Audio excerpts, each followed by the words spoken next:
लड़की ने सुसाइड कर दिया है, ये खबर आई है। हाथ जोड़ती रही माँ बाप, हाथ जोड़ते रहे, हमें एक बार दिखाओ, हमारी बच्ची का मुंह एक बार दिखाओ।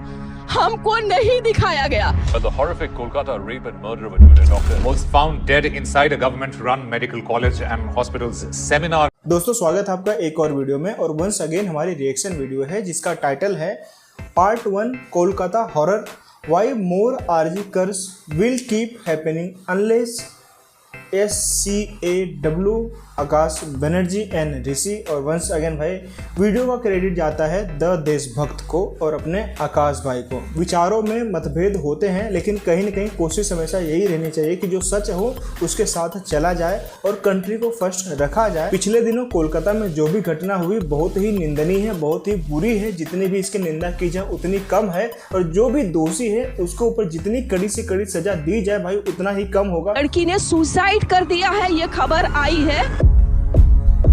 हाथ जोड़ती रही माँ बाप, हाथ जोड़ते रहे, हमें एक बार दिखाओ, हमारी बच्ची का मुंह एक बार दिखाओ। हमको नहीं दिखाया गया। But the horrific Kolkata rape and murder of a junior doctor was found dead inside a government-run medical college and hospital's seminar hall in Kolkata. बच्ची का शरीर में कोई कपड़ा नहीं था, पैर दोनों राइट एंगल में मिला गया।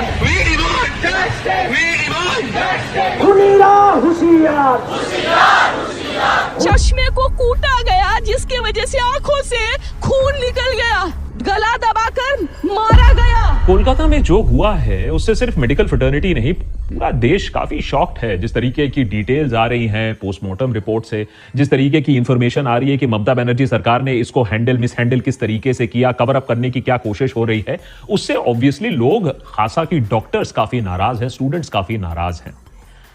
बहुत सारे सब्सक्राइबर्स ने हमें लिखकर बताया, हमारे जो मेंबर्स हैं उन्होंने लिखकर बताया कि इस पर एक डिटेल्ड एपिसोड की दरकार जरूर है। क्या गेम खेला जा रहा है, क्या सच छुपाया जा रहा है, और मैं इस बात से बिल्कुल अग्री करता हूं।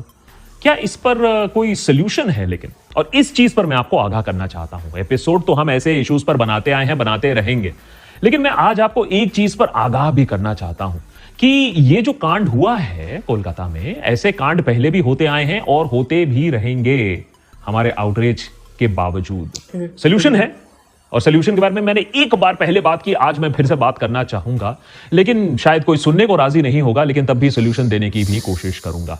एपिसोड की शुरुआत से पहले, पूरे डिटेल्स से पहले, जो पॉलिटिक्स खेला जा रहा है उससे पहले, मैं बस आपसे ये रिक्वेस्ट करूंगा कि ये कुछ चंद इंसिडेंट्स याद कर लीजिए, फिर एपिसोड शुरू करते हैं। Nirbhaya rape case, Shakti mills rape case, Hathras gang rape case, Kathua rape case, Unnao rape case, Asaram Babu parole, Baba Ram Rahim parole. अब शुरुआत करते हैं। मैं आपको बताता हूं हुआ क्या इस केस में। अगर आप अभी भी अनजान हो, अगर आप कभी हॉस्पिटल गए हो पिछले एक हफ्ते में, तो शायद इस केस के बारे में आपको सारी डिटेल्स पहले मालूम हो चुकी होंगी। अगर आप न्यूज फॉलो कर रहे हो तो सारी डिटेल्स आपको मालूम होंगी कि कैसे कोलकाता के आरजी कौर हॉस्पिटल में एक महिला की लाश मिलती है, अनड्रेस्ड, हाफ ड्रेस्ड एक लाश मिलती है, और उसके बाद जो डॉक्टर्स हैं हमारे देश में वो एक जंग का ऐलान कर देते हैं सिस्टम के खिलाफ। होता यूं है कि ये जो सेमी न्यूड बॉडी है, अब मैं टेक्निकली नाम नहीं ले सकता हूं, टेक्निकली मैं पिक्चर नहीं दिखा सकता हूं, क्योंकि हमारे देश में ऐसे रूल्स और रेगुलेशंस हैं कि मैं रेपिस्ट की पिक्चर दिखा सकता हूं, एलिजेड रेपिस्ट का नाम ले सकता हूं, लेकिन जिसे हत्या कर दी गई है रेप के बाद, मैं उसकी छवि आपको नहीं दिखा सकता हूं, उसका नाम मैं लीगली नहीं ले सकता हूं। तो हम ये बोलेंगे कि ठीक है, post graduate trainee PGT doctor, वो गई एक सेमिनार हॉल में थोड़ा आराम करने के लिए। उसने डिनर किया था अपने जूनियर्स के साथ रात के 2 बजे। 36 आवर लॉन्ग शिफ्ट के बाद आदमी परेशान, आदमी थक जाता है। एक महिला जाएगी कहां? कोई रेस्ट रूम नहीं है, कोई फैसिलिटी नहीं है, तो सेमिनार रूम में जाकर सोचा होगा उसने कि मैं वहां जाकर थोड़ा रेस्ट करती हूं। सुबह उसकी मरी हुई बॉडी वहां से मिलती है।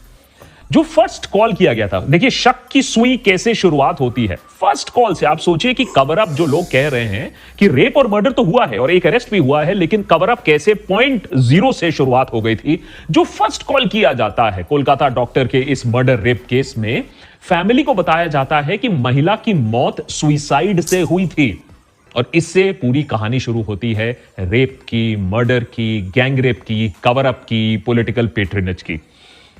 जब ये बात सामने आती है कि नहीं, ये सुइसाइड नहीं है, ये तो मर्डर है, मर्डर के ऊपर सेक्सुअल असॉल्ट है, ये तो रेप का केस लग रहा है। तो फिर ऑटोप्सी होती है, ऑटोप्सी में इतनी घिनौनी डिटेल सामने आती है कि पूरा का पूरा देश सहम जाता है कि किस तरीके से उस महिला को गला घोट के मारा गया था, कैसे उस पर जेनिटल टॉर्चर किया गया था, थायराइड कार्टिलेज टूट गया था, इतनी बुरी तरीके से उसको स्ट्रैंगल किया गया था, और उसके प्राइवेट पार्ट्स पर जो जख्म है वो 4 पेज तक की पूरी रिपोर्ट उसमें चली जाती है कि कैसे करीबन 3 से 5 बजे के बीच पर उस पर असॉल्ट हुआ था, उसे मार दिया गया था, उसके बेली पर, लिप्स पर, फिंगर्स पर, लेफ्ट लेग पर, हर जगह चोट, उसका मुंह, उसका नाक किस तरीके से क्लैंप किया गया था, दीवार के अगेंस्ट पुश किया गया था जिससे वो चीख चिल्ला ना पाए, उसके फेस के ऊपर स्क्रैच मार्क्स हैं, और तो और जो इमेजेस आती हैं जो पहले उसमें यह भी दिखाया जाता है कि कैसे उसके मुंह से खून, उसके आंखों से खून निकलता है, और ऑफ कोर्स प्राइवेट पार्ट्स पर जो वुंड्स हैं उसे जो ऑटोप्सी रिपोर्ट कहती है परवर्टेड सेक्सुअलिटी जेनिटल टॉर्चर, उसको लिखा जाता है उसके ऑटोप्सी रिपोर्ट पे। तो जब ये सारी चीज हुई थी तो सवाल ये है कि जब उसकी मां वहां पहुंची हॉस्पिटल में, सुइसाइड का केस जब उनको बताया गया, तो सुइसाइड के बाद उनकी बेटी की बॉडी को क्यों नहीं देखने दिया गया? उनकी मां का कहना है कि मैं उनसे गिड़गिड़ाती रही, भीख मांगती रही कि मुझे अपनी बेटी का शव तो देखने दो, लेकिन उसे नहीं देखने दिया गया। सोचिए, अगले दिन के 2 बजे माने जो मौत हुई थी, करीबन उसके 12 घंटे बाद उसकी मां को उसकी डेड बॉडी देखने को दिया गया था। अब ऑब्वियसली इस चीज को लेकर थैंकफुली लोग आक्रोशित हुए, डॉक्टर्स खास करके आक्रोशित हुए, स्ट्राइक पर जाने की बात हुई, कोलकाता पुलिस पर प्रेशर हुआ, प्रशासन पर प्रेशर हुआ, तो इन्वेस्टिगेशन, छानबीन शुरू हुई, और एक ब्लूटूथ डिवाइस जो शव के पास मिला था उससे अक्यूज्ड को पकड़ा गया। अक्यूज्ड कौन? ये है एक एलिजेड अक्यूज्ड, और इस बात को कोई मानने को अभी तैयार नहीं है।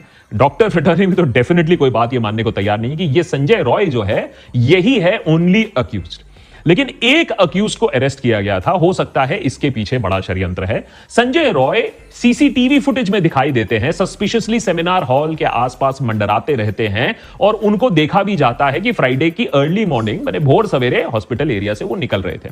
पुलिस ने बाद में सारे सस्पेक्ट्स को राउंड अप किया, उनको पूछताछ के लिए बुलाया। पूछताछ के समय सारे लोगों के मोबाइल फोन ले लिए गए। संजय फोन का मोबाइल फोन जब कनेक्ट करने की कोशिश की तो जो शव के पास ब्लूटूथ डिवाइस मिला था वो इमीडिएटली उनके फोन से कनेक्ट हो जाता है। तो सर्कमस्टेंशियल एविडेंस काफी था और उनको अरेस्ट कर लिया गया। अब ये जो रॉय कैरेक्टर है ये भाई साहब बहुत इंटरेस्टिंग है।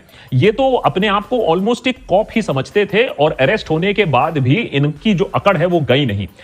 टेक्निकली ये civic volunteer with Kolkata police है, और देखिए इस वजह से ये जो पुलिस के तार जुड़े हुए हैं, इस वजह से बहुत सारे लोगों का यही मानना है कि पुलिस ने इसके कवर अप करने की कोशिश जरूर की थी। सिविक वॉलंटियर्स होते टेक्निकली कॉन्ट्रैक्चुअल स्टाफ होते हैं। ये कॉप्स को अलग अलग चीजों पे हेल्प करते हैं। ट्रैफिक मैनेजमेंट हो गया, डिजास्टर रिस्पॉन्स हो गया। इनको 12,000 रुपए के आसपास एक सैलरी मिलती है और उनको टेक्निकली तो वो फैसिलिटीज नहीं मिलती हैं जो रेगुलर पुलिस पर्सनल को मिलती हैं। लेकिन देखिए कि कितनी पकड़ थी इनकी कि ये आरजी खार मेडिकल कॉलेज और हॉस्पिटल में इनके पास एक्सेस था। सारे डिपार्टमेंट्स में ये भाई साहब रॉय घूमते रहते थे और ये एक पार्ट ऑफ अ रैकेट थे। ये जो स्टेट रन हॉस्पिटल्स होते हैं कि पेशेंट्स को हम चार्ज करेंगे, एडमिशन के लिए हम हफ्ता वसूली करेंगे, जिसको एडमिशन नहीं करा पाए उनको आसपास के क्लिनिक्स में बेड मुहैया कराएंगे। ये सारा दलाली का काम ये करता था। अब कहा यह जा रहा है, रिपोर्ट्स ये दिखा रही हैं कि इनकी जो अकड़ है ये गई नहीं है। ये कह रहे हैं कि भैया लटकाना है तो मुझे लटका दो। इनके मोबाइल फोन से भी काफी सारा पोर्नोग्राफिक मटेरियल मिला है। ये एक वुमेनाइजर बताए जाते हैं, 4 बार शादी कर चुके हैं। एक डिस्टर्बिंग और वायलेंट स्ट्रीक रहा है इनमें। सारे जो शादी की थी इन्होंने वो डोमेस्टिक वायलेंस के चक्कर में ही सारी शादियां टूटी है। तो एक हिस्ट्री है of physically abusing his wives. लेकिन देखिए तब भी पुलिस में इनको एक्सेस मिल गया। यही नहीं, सबसे शायद घिनौनी और चौंका देने वाली बात यह भी थी कि देखो लॉ एंड ऑर्डर का कैसे मजाक उड़ता है। चाहे वो निर्भया का केस हो या ये कोलकाता में केस हो, दोनों केसेस में ही अक्यूज जो है वो घर में जाकर सो जाता है। आप इतनी घिनौनी कांड करते हो लेकिन इतना कॉन्फिडेंस है कि आपको कुछ नहीं होगा, बच जाओगे, कि आप घर में जाकर सो जाओगे, आप भागने तक की कोशिश नहीं करोगे। तो एक तो हुई कि यहां लॉ से तो किसी को डर नहीं लगता है और उन्होंने सोचा होगा भैया हम, हो सकता है ऐसे कांड पहले भी किया हो इस कैरेक्टर ने। ये सारी चीजें तो अभी इन्वेस्टिगेशन में सामने आएगी। लेकिन जो दूसरे गुस्से का कारण है वो है कि ममता बनर्जी गवर्नमेंट ने इतनी बुरी तरीके से इस केस को मेसअप किया, इतनी गंदी इनसेंसिटिविटी दिखाई, जिसके वजह से लोगों का आपा और भी खो गया। अब देखिए वेस्ट बंगाल सरकार क्या करती है। डॉक्टर संदीप घोष हैं, ये हैं principal of RG Kar medical college. हाँ, इनके ऊपर जब प्रेशर आया, जब वहां के डॉक्टर्स रेजिडेंट्स ने प्रोटेस्ट किया, तो इन्होंने पहले तो रिजाइन करने से मना कर दिया। पहले तो इनके इनिशियल स्टेटमेंट्स थे कि उस लड़की को वहां जाने की क्या जरूरत थी। ऐसी घटिया भद्दी मेंटालिटी वाले तो प्रिंसिपल थे। जब प्रेशर में आए तो मॉरल रिस्पॉन्सिबिलिटी लेकर भाई साहब रिजाइन कर देते हैं। अब देखिए वेस्ट बंगाल गवर्नमेंट, ममता बनर्जी की सरकार, उनको 8 घंटे के अंदर अंदर रेजिग्नेशन लिया है आपने मॉरल रिस्पॉन्सिबिलिटी लेकर। 8 घंटे के अंदर अंदर Calcutta national medical college hospital के आप उनको शिफ्ट कर देते हो और वहां के प्रिंसिपल बना देते हो। ऑब्वियसली इससे और स्टूडेंट्स का आपा सामने आता है। अब सीएनएमसी जहां डॉक्टर संदीप घोष को अब लगाया गया है, तो वहां के स्टूडेंट्स ने कहा कि ये तो हम होने नहीं देखते। उन्होंने डॉक्टर संदीप घोष का कमरा ही लॉक कर दिया, उसके सामने धरना लगा दिया, बोला कि हम ये सरकार को ये काम नहीं करने देंगे। पहले तो आप रिलक्टेंट थे उनको वहां से जाने कार हॉस्पिटल से, और उसके बाद आप 8 घंटे के अंदर अंदर उन्हें रीलोकेट करते हो सीएनएमसी पर। तो ऑब्वियसली कहीं ना कहीं सरकार की भी दया दृष्टि है इस इंसान पर। As a matter of fact Akhtar Ali जो एक्स डेप्यूटी सुपरिटेंडेंट है RG Kar college medical college के, वो कहते हैं कि ये जो कैरेक्टर है ये बहुत ही करप्ट पर्सन है। ये स्टूडेंट्स को फेल करता था, ये 20% कमीशन खाता था टेंडर ऑर्डर से, ये अल्कोहल देता था स्टूडेंट्स को। तो ये अपने आप ही काफी डूबियस पर्सन है, माफियोसी टाइप पर्सन इसे बोला जाता है। अपने बाउंसर लेकर कोई प्रिंसिपल ऐसे चले जाता है तो बहुत शक की बात होती है। जब इतना बड़ा बखेड़ा खड़ा हुआ, जब ये जो शिफ्ट करने की जो कोशिश हुई वो जब सामने आया, उसके बाद ममता बनर्जी प्रेशर में आकर कहती हैं कि नहीं नहीं देखिए हम तो आपके साथ हैं, हम तो डेथ पेनल्टी चाहते हैं जो अक्यूज्ड है, और I endorse the demands made by junior doctor कि भैया इसे कड़ी से कड़ी सजा मिले। और ममता बनर्जी ने मंडे को अल्टीमेटम भी दिया पुलिस को कि नहीं नहीं अगर तुमने केस संडे तक सॉल्व नहीं किया तो मैं सीबीआई को प्रोब दे दूंगी। लेकिन ममता बनर्जी की ये जो धमकी थी, ये हाईकोर्ट ने आकर उस पर पानी फेर दिया, क्योंकि संडे तक कोई इंतजार करने को तैयार नहीं था। हाईकोर्ट ने आकर डॉक्टर संदीप घोष को पहले तो फटकार लगाई कि सबसे पहले तो आपका जो रवैया था इस केस को हाईलाइट करने के बाद वो काफी डिसहार्टनिंग था, आप प्रोएक्टिव नहीं थे। उसके बाद आप 8 घंटे के अंदर दूसरे कॉलेज में ट्रांसफर ले लेते हो, मॉरल रिस्पॉन्सिबिलिटी लेने के बाद इमीडिएटली आप कहीं और चले जाते हो। ये नहीं चलेगा, आपकी ड्यूटी से हम रिलीव करते हैं और घर पर जाइए, जाकर बैठिए। और कैलकाटा हाई कोर्ट ने स्टेप इन करके ये पूरा मामला इमीडिएटली सीबीआई को हैंडल कर दिया। अब कोई कोलकाता पुलिस की इंटरवेंशन की जरूरत नहीं है, अब ये सीबीआई इस मैटर को प्रूव करेगी। तो सवाल यह है कि अगर अक्यूज्ड ऑलरेडी जेल में है, अगर अरेस्ट हो चुका है, ममता बनर्जी खुद ही कह रही है कि सीबीआई को हम प्रोब खुद ही सौंप देंगे, तो इतनी जल्दी क्या थी सीबीआई प्रोब की? सारे लोग कोलकाता पुलिस को क्यों बिलीव नहीं कर रहे थे और सीबीआई प्रोब की मांग क्यों कर रहे थे? सबसे बड़ा सुइसाइड एंगल फर्स्ट डे से ही, फर्स्ट आवर से ही करने की क्या जरूरत थी? किसको बचाने की कोशिश कर रही थी वहां की प्रशासन, किसको बचाने की कोशिश कर रही थी पुलिस? तो वो अपने आप में काफी शक का एक बहुत बड़ी वजह बनती है। उसके बाद ये जो फाउल प्ले है कि किस तरीके से फैमिली को छुपाने की कोशिश हो रही थी, मिसगाइड करने की कोशिश हो रही थी, और अब तो बंगाल डॉक्टर्स क्लियरली एलिगेशन लगा रहे हैं कि जो एविडेंस है उसके साथ भी टैंपर करने की कोशिश हुई है। वहां पेंटिंग चालू हो गया है, वहां रिकंस्ट्रक्शन वर्क चालू हो गया है, क्राइम सीन को टैंपर करने की कोशिश हुई है पिछले कुछ दिनों में। और पुलिस प्रोटेक्शन तो कहीं ना कहीं से थी इस रॉय इंसान को, और इसीलिए जरूरत है कि पुलिस इसको इन्वेस्टिगेट ना करे, क्योंकि ये इंसान जाकर निन्नी कब का सोया कहां?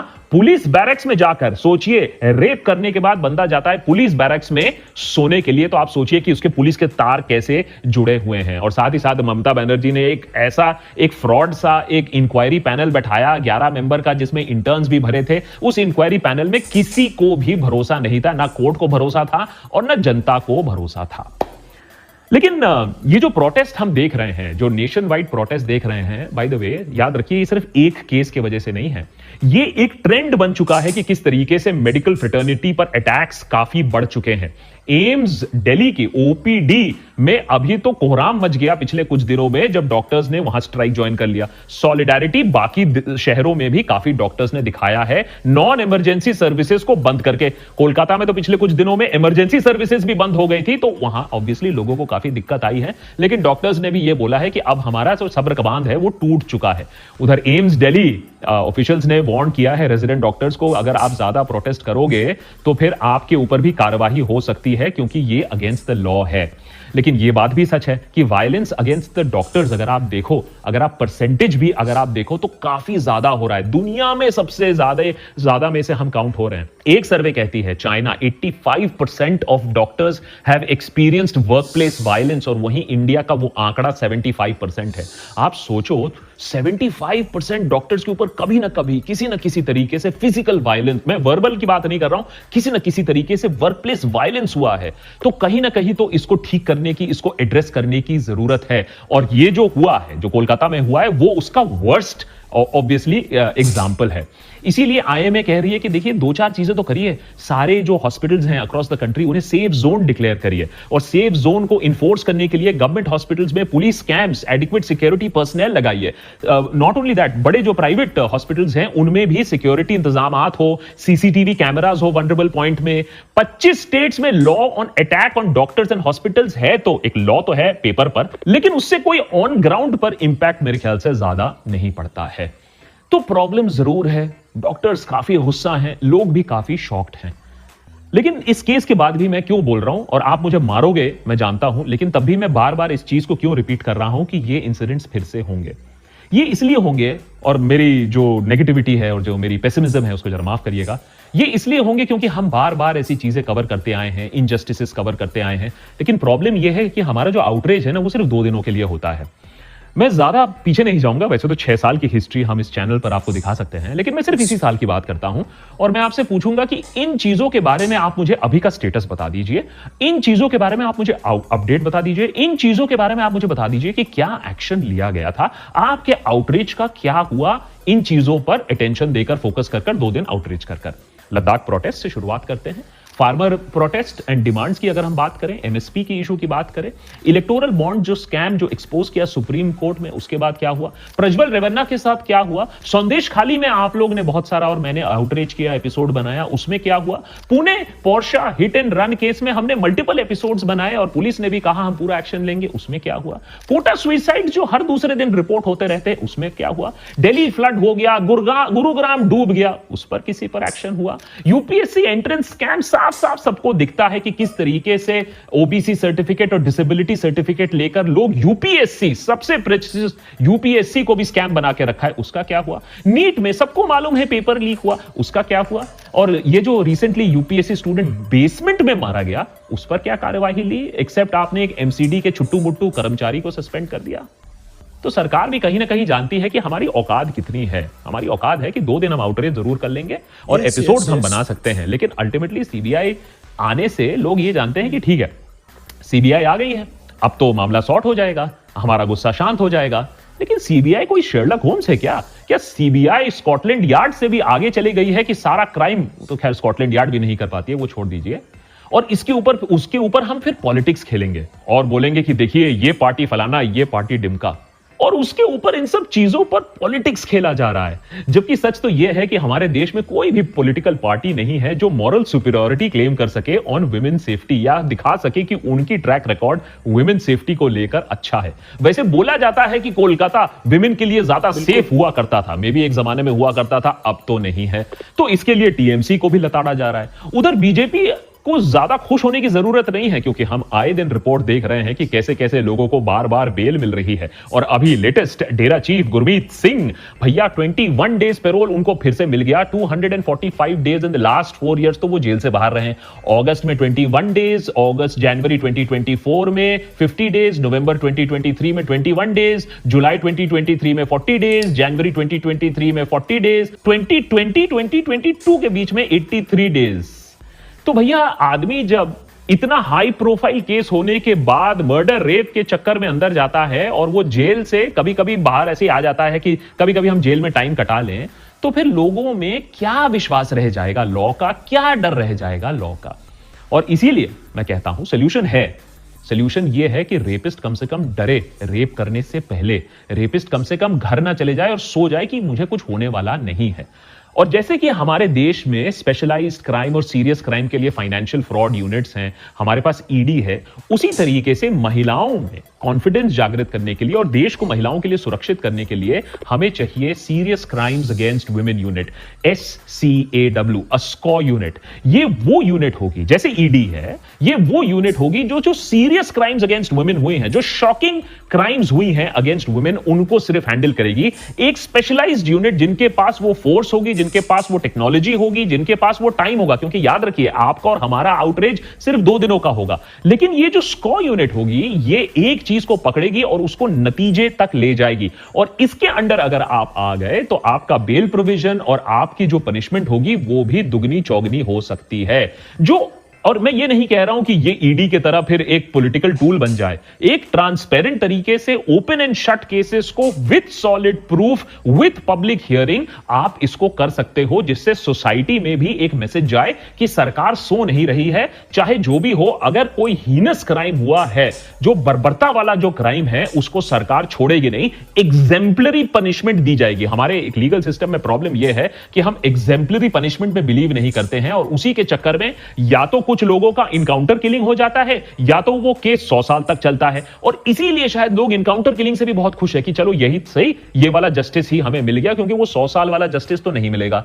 लेकिन एक डेमोक्रेटिक देश के लिए जरूरी है कि हम एक लीगल प्रोसेस के अंदर एक एग्जेम्पलरी पनिशमेंट दें ऐसे हीनस केसेस में। और कभी कभी ऐसे हीनस केसेस में सीसीटीवी फुटेज होता है, बहुत सारे कोरॉबोरेटिव एविडेंस होते हैं, आपके पास साइंटिफिक एविडेंस होता है, तो उससे केस और भी मजबूत हो जाता है।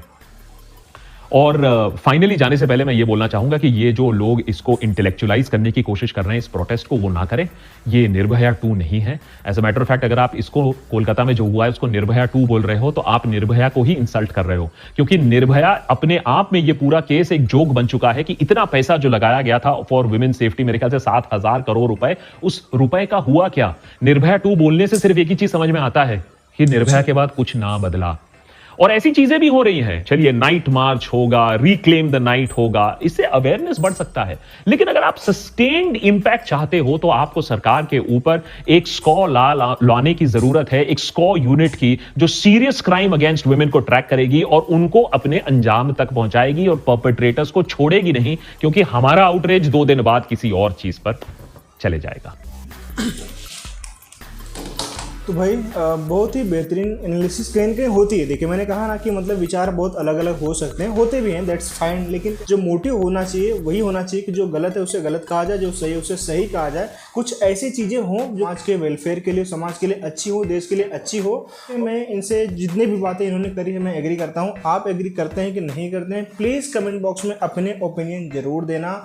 और तो कोलकाता में जो भी इंसिडेंट हुआ है बहुत बुरा है, और जिसकी जितने भी मतलब कड़े तरीके से निंदा की जाए, इसकी भर्त्सना की जाए, कम है। ऐसे चीज़ें नहीं होनी चाहिए, इस तरीके का एग्जाम्पल सेट करना चाहिए। वहाँ पे लीपापोती की गई है, वहाँ के चीफ मिनिस्टर के द्वारा लीपापोती की गई है, लेकिन होता है, जो भी पॉलिटिकल है होना नहीं चाहिए, होता है, इसका मतलब ये नहीं कि होना चाहिए, होना नहीं चाहिए। लेकिन जो भी भाई पॉलिटिशियन है, अल्टीमेटली वो अपना प्रयास करते हैं कि किसी भी तरीके से चीज़ों को मतलब किया जाए ताकि उनकी जो सत्ता बनी रहे, सत्ता पे उनकी पकड़ बनी रहे। इसीलिए भाई वो अपने फ़ायदे के लिए साम दाम दंड भेद हर तरीके का प्रयास करते हैं, जो नहीं करना चाहिए। कहीं न कहीं ऐसी चीज़ों में, ऐसे सेंसिटिव मुद्दों को, जो कहीं न कहीं वीमेन सेफ्टी है या किसी की मतलब वहाँ पे सील भंग हो रहा है, किसी के साथ दुराचार हो रहा है, ये सब चीज़ें अगर हो रही है तो उसके अगेंस्ट खड़ा होना चाहिए। भाई सत्ता तो आती जाती रहती हैं, कुर्सी पे आप बने रहोगे, आगे भी बने रहोगे, लेकिन अगर ऐसी चीज़ें होती हैं तो एक एग्जाम्पल सेट करना चाहिए कि ऐसा दोबारा कोई करने की जरूरत न कर पाए। इस तरीके का जो दंड है, इस तरीके के प्रावधान करने चाहिए। लेकिन अगेन मैं फिर से कहता हूँ कि ऐसा कुछ नहीं होगा, क्योंकि जो संसद में बैठे हुए हैं एक से बढ़ के एक लोग ऐसे हैं जिनके ऊपर न जाने कितने ही FIR हैं, उनके ऊपर न जाने कितने ही ऐसे केसेस चल रहे हैं। वीमेन सेफ्टी को मतलब ब्रीच करके उन्होंने वीमेंस के अगेंस्ट भी काफ़ी सारे क्राइम करे हैं, इवन कन्विक्ट भी हैं काफ़ी सारे लोग जो अभी भी संसद में बैठे हुए हैं, अच्छे अच्छे पोजीशन पे बैठे हुए हैं। इवन उनके ऊपर आरोप महिला खिलाड़ियों ने भी लगाया हुआ। बट ठीक है, मैंने कहा ना कि चीज़ें इतनी जल्दी सुधरने वाली तो नहीं है। केसेस होते रहे थे, केसेस हो रहे हैं और केसेस होते रहेंगे, और वंस अगेन नहीं होने चाहिए। वीडियो को लाइक करना, प्यारा से एक कमेंट भी कर देना, चैनल को सब्सक्राइब भी कर देना। बहुत सारी वीडियोस मैं यहाँ पर लाने की कोशिश करता हूँ, आगे भी करता रहूँगा। जय हिंद। और वंस अगेन भाई किसी भी इस तरीके की आइडियोलॉजी को मैं फॉलो नहीं करता हूँ। जो भी चीज़ें सच्ची होती हैं, अच्छी होती हैं, उन्हें आपके सामने लाने का ही मेरा प्रयास होता है। राइट विंग होता है, लेफ्ट विंग होता है, सेंट्रल होता है, मुझे किसी से कुछ लेना देना नहीं है, एकदम अपॉलिटिकल। बस वही चीज़ करूँगा, वही चीज़ शेयर करूँगा जो समाज के लिए अच्छा हो, देश के लिए अच्छा हो, दैट्स इट। जय श्री राम।